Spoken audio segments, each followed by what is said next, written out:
Good evening, and welcome.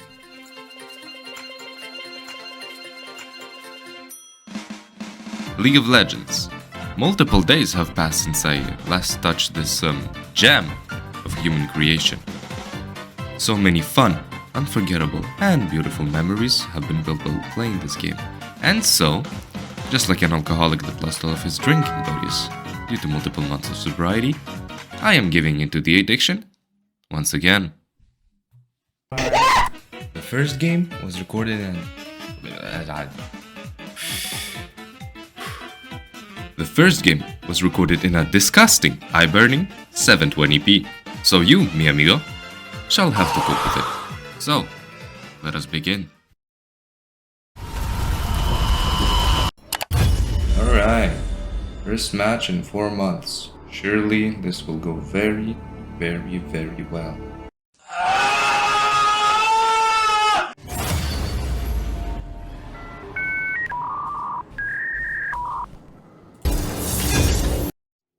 I will be playing in the top lane.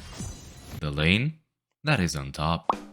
And since I'm playing in the top lane, where all the big guys belong, I will need a big character. Maybe I should pick a tank to protect my team from damage. Farmers say war machines are quicker, more fuel efficient, and easier to use on their 400 hectares of land. Or perhaps a brawler, to force the enemies to fight me and not my teammates. One could even argue that these motherfuckers could be a valid option in some extreme situations. Okay, so you ban my champion just like that. Okay. Camino por un camino solitario, el único que he sabido, no sé a dónde va, pero solo soy yo y camino solo, camino por esta calle vacía en el boulevard. While these are only played by a special kind of enraged men, and the other ones are either too sweaty or too alpha for my blood, I consider Juggernauts to be a fitting choice for the average League of Legends consumer. Damage and 250 AoE for 5 seconds. During this 5 seconds, We spawn on Summoner's Rift, a map with 3 lanes, a jungle separated in the middle by a river, and grab. To lose in League of Legends, you have to let the other team destroy your crystal. This can be achieved by flaming your team, committing acts of suicide under the mid lane's tower, or many more fun acts of self-harm, like hitting the play button in the first place, or staring at that beautiful glittery Zoe skin for a tad bit too long. don't be fooled by her childish appearance. Zoe is an ancient being. As you can see, the gameplay is pretty straightforward. In this match, I'm playing him. But what does he do? When you click on an enemy, Seth will go and give a friendly tap on the enemy's jaw. Seth passively heals himself based on his missing health, which means the more you hit him, the less you actually hit him. Seth will gain a burst of movement speed towards enemy champions due to his unquenchable thirst for blood. Once he gets near enough to punch, he will punch, but harder. Seth will passively store damage taken as grit. When I decide to hit W, he will expand all of the grit stored to gain a shield and hit you in the face with an AoE so strong, so potent, that you'll feel the hit through your fucking screen. Which means that the more you hit him, the more he will hit you once he's sick of your shit. This one's actually quite simple. Seth will pull you back towards him if you pussy out and try to flee. And if you get separated from your buddy, he will pull both of you into each other so that you can give your homie a goodnight kiss for the last time before you both meet your maker. Seth vertically integrates an enemy and throws them into their own team, transforming their frontline into their backline. I recommend that you pick the enemy that had the best relationship with their granny for enriched results.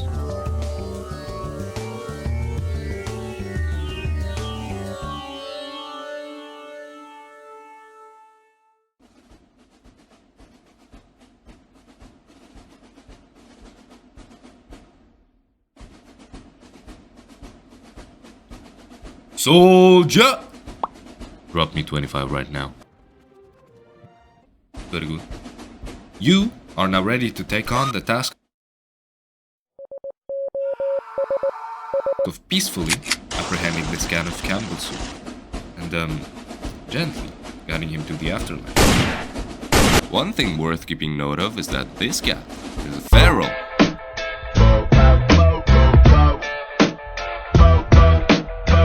To say the least. So, you must be aware of your surroundings and act swiftly and elegantly to take down... Alright? Yes. As you can see, this guy is not the brightest. But I'm an even bigger moron. Because despite getting voluptuous control over my lane, I end up dying to this mischievous... Gato. But not before witnessing something... cursed. Luckily, my friend here came to save the day. However, he miserably failed the mission too. Suboptimal. After a long conversation with your father, I take a stroll back to my lane. But then, what do I see?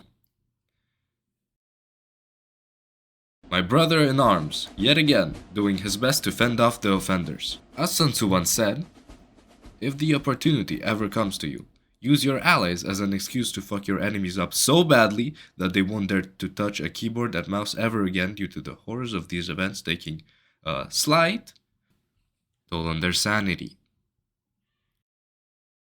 Sun Tzu.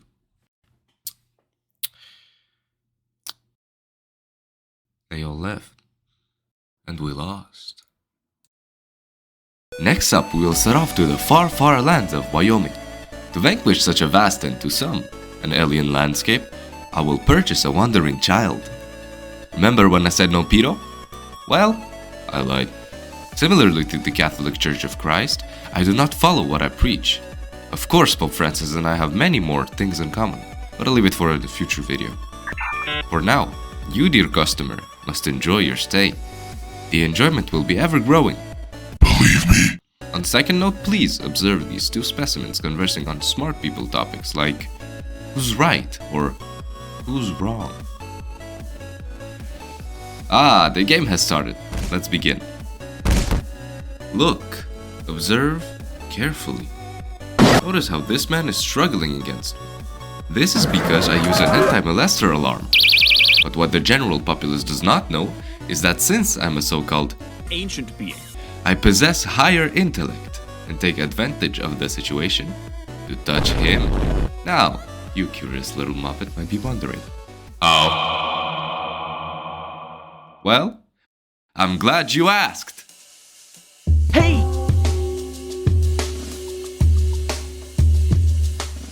Stargo here? No, Stargo there.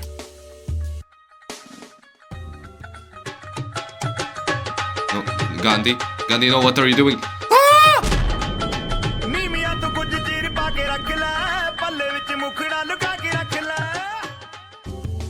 Some Romanian actions. Enemy, go sleep.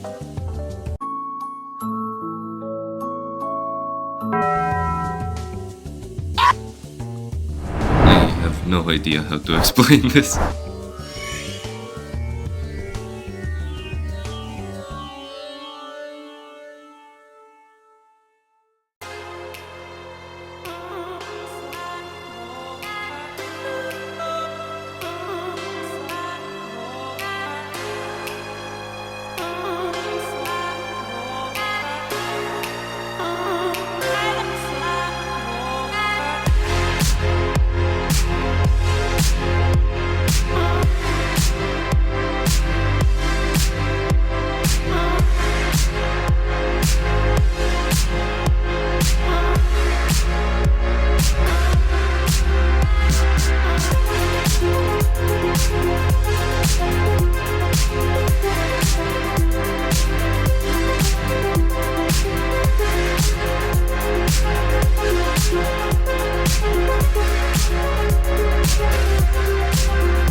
Shit game, bye bye.